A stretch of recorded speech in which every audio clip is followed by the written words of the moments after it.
I was asked to work with Jean on this project about fit at work, and I was privileged enough to work with Olivier to get the background information on this. My background was really a medical manager for many years, and before that I was a GP, and before that I was an oncologist. And this morning it was really interesting listening to the precision medicine world and the scientific world, and it took me back to when I was 27 years of age and trying to develop chemotherapy regimes for Hodgkin's disease, non-Hodgkin's lymphoma. And it was the equivalent of napalm. It was the equivalent of kill everything you could. And we're moving to an era now of what we were trying to do at that time, which was the silver bullet that was going to actually get to the receptor you needed. And we're approaching that world, but I still don't think we're there.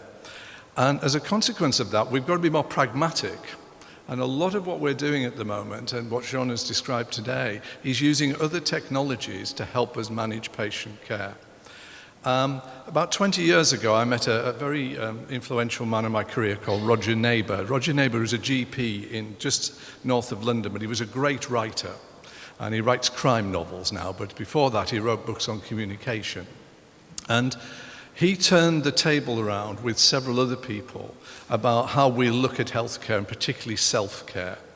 Now, I think what we're describing here today is a reproducible and applicable model and tool that will help people with self-care.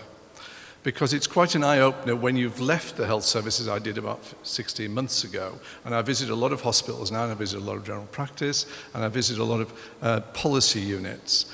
And the view of the world is pretty perfect in those places, and what happens in people's homes is somewhat different.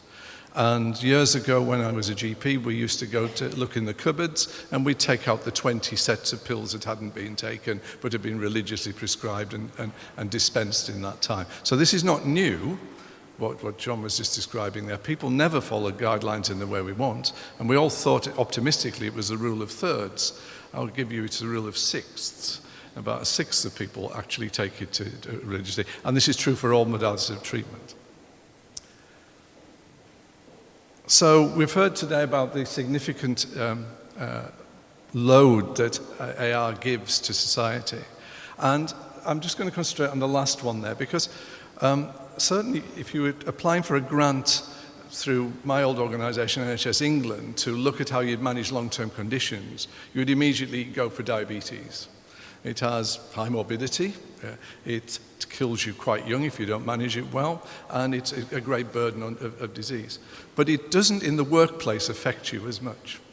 AR compromises you at work considerably during the time that you're affected in the year, whether it's ocular symptoms or nasal symptoms.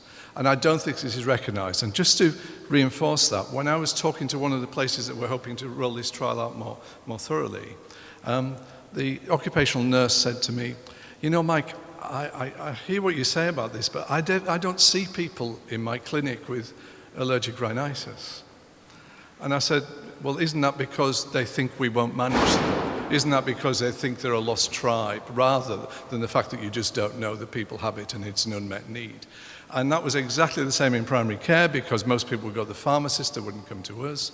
Or if they did, we diverted them to the pharmacist. So they were never going to follow guidelines when you're a GP, unless you do. Now, I think the strength of digital technologies is that it helps us give back some control to patients, and to some extent makes it fun. That little line on this wonderful thing here, whether it's an Apple or it's an Android, it doesn't matter.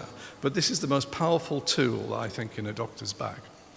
My colleague in NHS England, or ex-colleague now, Tony Young, he's the National Clinical Director for Innovation, and he's a urologist. And you don't often put the word urology with innovation, but he's an absolute genius. And he now negotiates most of the time with large corporations who do data. So Google, and you've seen why that might be important, hold the data that will predict a great deal about the disease load in our societies. They're not alone in doing that. There are other companies coming forward now who are going to stratify risk for us. But it's not going to be down to traditional symptomatology.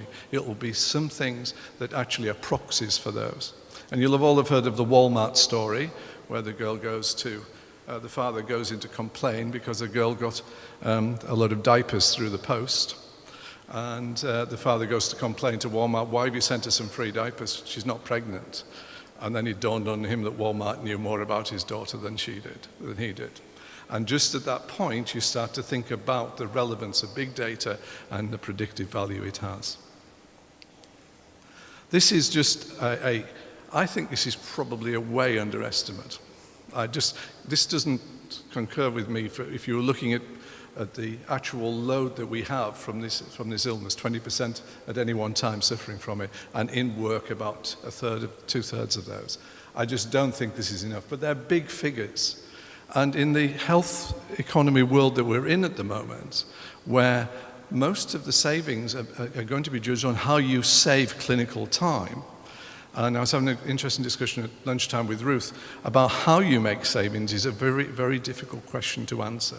Because what it means is that there are less health professionals who are a big cost in the service, and there are less beds and places for people to receive care. They should be receiving that through other self-care modalities. Now, I think at the moment we're adding this on, we're not replacing. And that's another titanic change you're going to have to take the politicians through, because they will not want to shut down hospitals or beds or other appropriate facilities and go to that self-care model.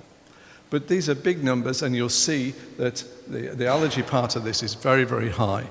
And this is one of the areas where we think that self-care should be pushed, because you've got immediate symptomatology you can measure. Now, you were saying before about how often do they use it, and I don't think we know the answer to that, but it doesn't have to be many to get a result if you're going to use that big data load. So a few thousand patients using it 10 times will give you an amazing amount of data to analyze and look at trends, and that's what it's doing. It's replacing biological methodologies for using serum markers, say, or perhaps other types of,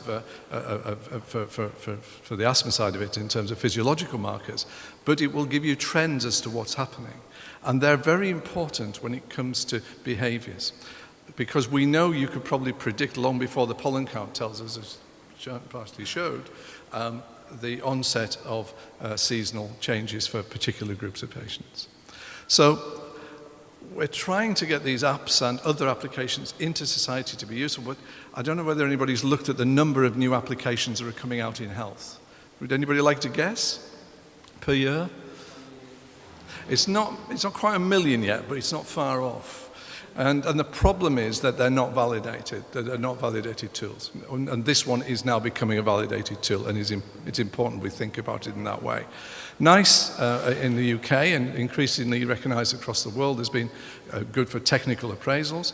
They're going to be appraising up to 50 a year, but it really is the tip of the iceberg. We need a better system to validate very rapidly whether these apps are going to work and have validity. And I think that the way we use social media perhaps will change that. And our types of representations of journals in the past will have to change to this big data world, where we might be making decisions on applicability not on randomized controlled trials anymore, or not even on cohort studies anymore, but on trends of usefulness.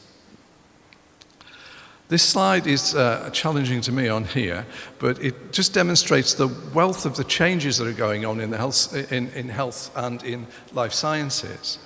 Because there are three major revolutions, in my opinion, at the moment. There's the one in life sciences itself, which are the biological changes, the omics, if you like, of the world. The second is communication, which is what we're talking about today.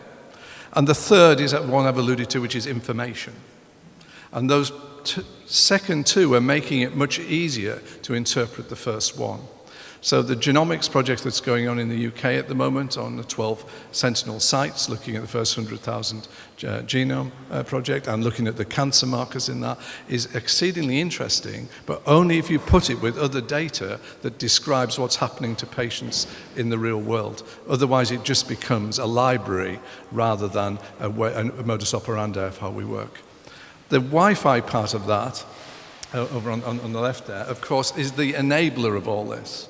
Because the communication of that information needs to be secure, needs to have a methodology to it, and one that is increasingly democratic to people. And my worry, and subject of another talk really, is around, Jean uses it and I use it. I passed 60 this year, so I have the right to say I'm a silver now. There's a but the democratization to the older population is not as good as we expect. It's only about 35% of them have access to a smartphone. Now they have grandchildren, they have children, there's other people around them who will do it. But if we're to truly look at this, we've got to start to look at the democratization of the data and communication system.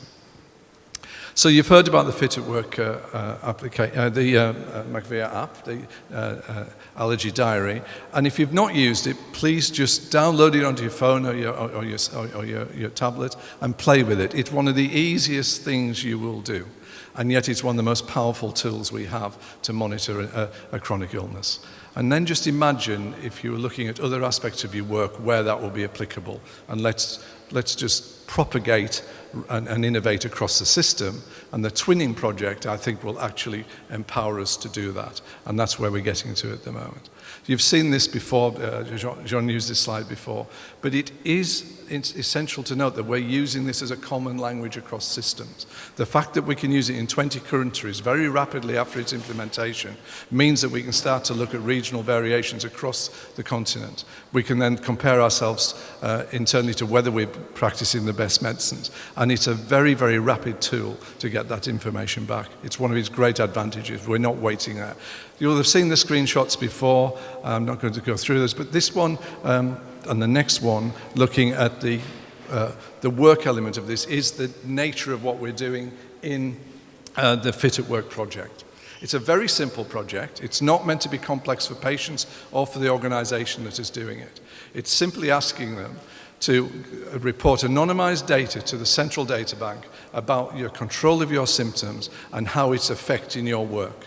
And it's a very subjective view of it, but people are pretty good at subjective views about things that really irritate them and annoy them every day. So if they say that it's a 9 because of nasal symptoms, they're really suffering. You'll know that. If it's an 8 and ocular, they're probably not going to be able to read a computer screen effectively. Now, I don't suffer from severe AR, I have mild AR. My youngest daughter suffers from severe AR, and she's a mathematician and an analyst, and her job is completely dependent on that screen. So there are times that she has to take, at the moment, 20 milligrams of prednisolone just so she can see the screen. So you've got to get to that optimization of it, and this is a tool that helps us. Now, this cascade here is very important, that we look at the disease load. And you saw that correlation diagram before, but it's very dependent on us accurately getting that disease load. Now, and this application gives us that data. It's brilliant at giving people a chance to record the number of symptoms they have, and you add them up, you look at the cumulative effects of that, and this will start to help us, I think, design for industry where they need to look in managing their employees to get better productivity for them and, of course, to improve the symptoms from the patient. It's a win-win for both of those. And this is, you saw the graphical representation before, but it's worth pointing out that the lower to the right you go, where you've got more symptoms, you're much, much more likely to have impairment at work. And this is, I think, completely new. I've not heard, in my career, I've not heard of this before. It's a new way of looking at it, where you're looking at disease load as opposed to a disease. And I think it's important that we look at it from the patient's point of view at this point. And of course, we've got this lovely visual analog scale with coloured for ease, and everybody's used to a traffic light system in their life. It's very smart, it's very easy to use, and that's, for patients, is by far the most important part of it in terms of the ease of use. So we started last year in Northern Ireland, just because life isn't fair. We had the worst beginning to a summer for pollen counts that we've ever encountered. And so we didn't get that much data earlier this year. But we'll be doing further work in Northern Ireland, and also with a large teaching hospital and hopefully a large community provider of services in the northeast of England. And the third part of this is then to look at manufacturing industry. That brings up interesting ideas, because when I was, before I went to medical school, I had, my father worked in a factory. He was a production engineer. He was sort of a lean technologist before lean technology came along. And I used to get a job there every year, painting the machines. It was the most boring job in the factory, but when you haven't got any money, you'll do anything, won't you, for a summer job. So I used to do that. And the dust in there used to make me sneeze. The dust, and there were metal fragments as well. People would get into a lot of trouble from that sort of environment. Now, we had conversations with a car manufacturer, but I won't say which one, because that's commercially wouldn't be correct. But it doesn't matter which one. And of course, car manufacturing now is robotic. It doesn't have as many people employed in it, in the workplace. And of course, it's hermetically sealed. They don't want their cars getting contaminated. So the actual environment they're in is cleaner than the one outside and much more well controlled. So you have to look and choose your industries well where we're going to do this. So we're moving away from heavy industries generally in Western society, but there are ones still where you will have particulate matter that affects you. And of course, these people will have had their exposure to pollens outside. They'll bring that to work and they'll still have their symptoms. But in fact, we've just an interesting diversion about our thought process around this. So the design of it is it's an open access. Anybody can use it. We ask the company or the employer to write to all employees and ask them, if you do have this, you can download this app, and we're asking you to merely report your symptoms along with some basic data which is anonymized, so it cannot be used for any other purposes. And that anonymized data will have a basic database of your phenotype in essence. And again, that's a really useful database to come back to, because it describes not just the symptomatology, but it describes the sexual differences between the population. It'll describe some cultural differences as well, but it gives us a lot of tools to work with. You don't need to evaluate it that long. Of course, not everybody has a prolonged season, but even 2 weeks of evaluation, if people are using it, you will see changes in the VASs reported back. So it's a very quick tool, and it allows us to recruit sequentially rather than right at the beginning for everyone. So it means that you can manage it. If the occupational health department that you're working with is a bit worried about workload coming in, or the GPs locally are worried about it, we can manage it by sequencing it. It should not require any ethical approval in any of these studies. It's available freely. People could just get it over the internet now. There is no reason for ethical, but some people might want to consider it going past their trials unit just for governance reasons. You've seen this before, and it's exactly the same, except we're now 5 times as many cases days at that time. So I just wanted to put this in sort of a wider perspective. In my last job, probably for about 5 years, I've been trying to get blood out of a stone. And the blood was meant to be efficiencies, cost improvement programs, making you get better value from the amount of money you're putting into a health service. It's a thankless job, because nobody thinks that you're actually trying to improve quality through it. So I'd rather we thought about it the other way around, about how do you make people's lives better, and then if that delivers an economic trend that's for the better, that's what we should be doing. So all systems are under pressure, and these are just some background information about why NCDs are bankrupting the health service. As they grow and grow and grow in frequency and in prevalence, as they grow because we've got an aging population, as John has said earlier on today. And that multimorbidity is putting a great load on society. So for those in work, it's imperative that our productivity goes up. There was a scheme in the UK a few years ago launched called Innovation, Health and Wealth, IHW, and it tried to do this. But again, it was a sort of top-down, not patient-focused. It was about how you could implement something and instruct people to do it, and we know that sort of approach doesn't work. You've got to get behind the psychology of why patients don't exhibit behavioural change, and behind the psychology of why doctors don't exhibit behavioural change. So this change in our economic fortunes is unlikely to keep up with the pace of the demands of health services as we develop into a much more mature biological treatment arena. So we have to do something different, and I agree ICT is where that is. And ICT working with other aspects of the service and other aspects of not in our health services, but in large data companies who can be our guides with this and help us understand that. I work with several at the moment in other projects, and it's absolutely fascinating at the level they can predict where morbidity will be in your communities. So it's absolutely imperative that the healthcare system looks to models that empower patients to use tools themselves to improve their symptoms, and at the same time improve their productivity if they're in work. We know that technologies work for this now. This is a prime example of one that does, and it's one that should be replicated in other common diseases that cause presenteeism as well as absenteeism. And I think we need to think clearly which ones we would go for in terms of improving the productivity of society. And the informed patient and carer is absolutely paramount to this. And we do know that if we carry on doing what we're doing now, we will bankrupt the health service, and that's not going to work. Now, I'm not sure when my last slide will work, but I hope so. It's a shock.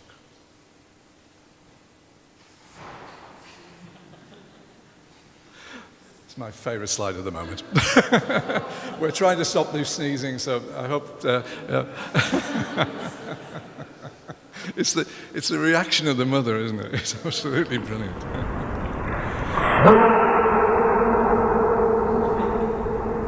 Okay, enough. Thank you very much.